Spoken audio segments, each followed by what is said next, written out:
नमस्कार दोस्तों, राधे राधे। प्रेम से बोलिए शंकर भगवान की जय, माता पार्वती की जय। 22 जुलाई का दिन शिव भक्तों के लिए बेहद खास है, क्योंकि इस दिन से सावन माह की शुरुआत हो रही है। यह माँ भोलेनाथ की पूजा अर्चना को समर्पित है। इस दौरान चतुर्मास होने के कारण सृष्टि का संचालन महादेव के हाथों में होता है। ऐसे में उनकी पूजा करना और मन चाहे परिणामों की प्राप्ति करना बहुत ही शुभ होता है। सावन माह में आने वाले सभी सोमवार को व्रत रखने का विधान है। मान्यता है कि इस उपवास को रखने से जीवन में सुख समृद्धि बनी रहती है।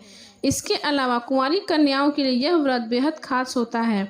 इससे मन चाहे वर की प्राप्ति के योग बनते हैं। हर साल की तरह इस बार भी सावन का माह शुभ योग से भरा है। इसके दौरान पहला सोमवार 22 जुलाई 2024 के दिन रखा जाएगा। इस तिथि से ही सावन माह की शुरुआत होगी और कांवड़ यात्रा भी निकाली जाएगी। इस दिन प्रीति योग, आयुष्मान योग, सर्वार्थ सिद्ध योग और शिव वास योग बन रहा है। ऐसे में शंकर जी की पूजा करना लाभदायक हो सकता है। सावन सोमवार व्रत की पूजा विधि। सावन सोमवार के दिन जल्दी सुबह उठना चाहिए, फिर स्नान कर व्रत का संकल्प लें। इसके बाद घर के सभी स्थानों पर गंगा जल का छिड़काव करें, यह शुभ होता है। फिर पूजा स्थान पर आकर सभी सामग्रियों को एकत्रित कर लें। इस दौरान उपयोग में होने वाले बर्तनों को भी अपने साफ करके रख लें।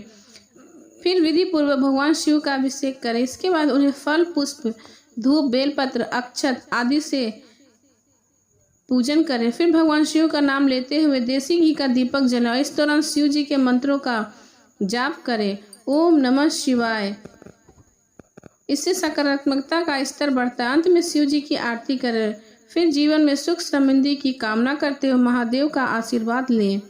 सावन में भगवान शिव और माता पार्वती धरती पर भ्रमण करते हैं और अपने भक्तों के सभी कष्ट को दूर करते हैं। सावन के सभी सोमवार को इसी तरह से शिव की विशेष रूप से आराधना की जाती है।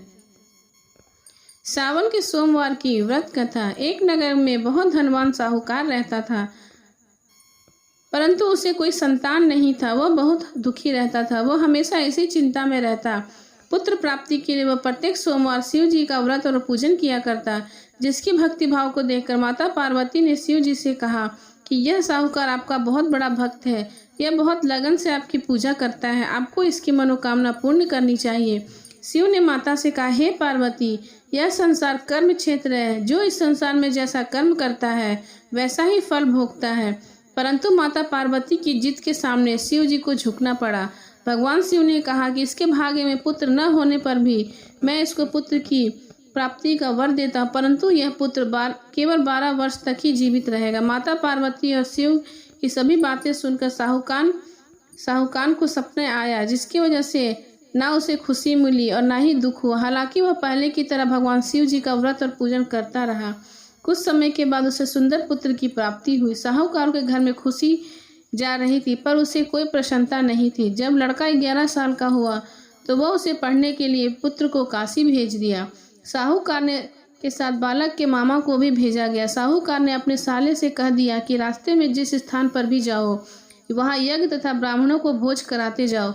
मामा और भांजे यज्ञ और ब्राह्मणों को भोज कराते हुए जाते जाते एक राजधानी पहुंच गए, जहां राजा की कन्या का विवाह था। लेकिन बारात लेकर आने वाला राजा का लड़का काना था। राजकुमार के पिता को चिंता हुई कि वह कन्या को देखकर कहीं शादी के लिए मना न कर दे। राजकुमार के पिता अति सुंदर साहूकार के लड़के को देखकर चौंक गया। क्यों न शादी के लिए इस लड़के को वर बना दिया जाए। साहूकार के लड़के के साथ उसका विवाह कार्य संपन्न हो गया। लड़के ने ईमानदारी दिखाते हुए शादी के दौरान राजकुमारी के चुनरी के पल्ले पर, यानी शादी में जो गांठ बांधा जाता है, उस पर लिख दिया, तेरा विवाह मेरे साथ हुआ। राजकुमार के साथ तुमको भेजेंगे। वह एक आंख से काना है और मैं काशी पढ़ने जा रहा हूँ। सच्चाई जानकर लड़की बारात के साथ जाने के लिए मना कर देती है। काशी पहुंचकर साहूकार के लड़के ने पढ़ाई शुरू कर दिया। तब जब लड़के की आयु 12 साल की हो गई, 12वें साल के दिन लड़के के मामा ने कहा कि इसकी तबीयत सही नहीं लग रही है। फिर अंदर जाकर सो गया। सोने के बाद लड़के के प्राण निकल गए। जब मामा को पता चला तो वे जोर जोर से रोने लगे। संयोग उसी समय शिव और माता पार्वती उधर से जा रहे थे। रोने की आवाज़ सुनकर माता पार्वती का हृदय व्याकुल हो गया। उन्होंने कहा कि हे नाथ, बालक को जीवित करिए, वरना इसके माता पिता तड़प तड़प कर मर जाएंगे। माता पार्वती के आग्रह करने पर शिव जी ने उसको जीवन का वरदान दिया, जिससे लड़का जीवित हो गया। लड़का और मामा यज्ञ कराते, ब्राह्मणों को भोज कराते अपने घर की ओर चल पड़े। वे उसी रास्ते से लौटे जिस राज्य में साहूकार के लड़के की राजकुमारी के साथ शादी हुई थी। राजा ने लड़के को पहचान लिया और राजकुमारी के साथ उसको विदाई कर दी। जब लड़का घर पहुंचा तो माता पिता घर की छत पर बैठे थे और यह प्रण कर रखा था कि अगर पुत्र नहीं लौटा तो वह अपने प्राण त्याग देंगे। सेठ के आनंद जब उसे पता चला कि उसका पुत्र जीवित है तो सेठ के खुशी का ठिकाना ना रहा। सेठ ने आनंद के साथ उसका स्वागत किया और बड़ी प्रसन्नता के साथ रहने लगे। जो भी सोमवार का व्रत करता है और इस कथा को पढ़ता या सुनता है, उसकी समस्त मनोकामनाएं पूर्ण होती हैं। प्रेम से बोलिए शंकर भगवान की जय, माता पार्वती की जय।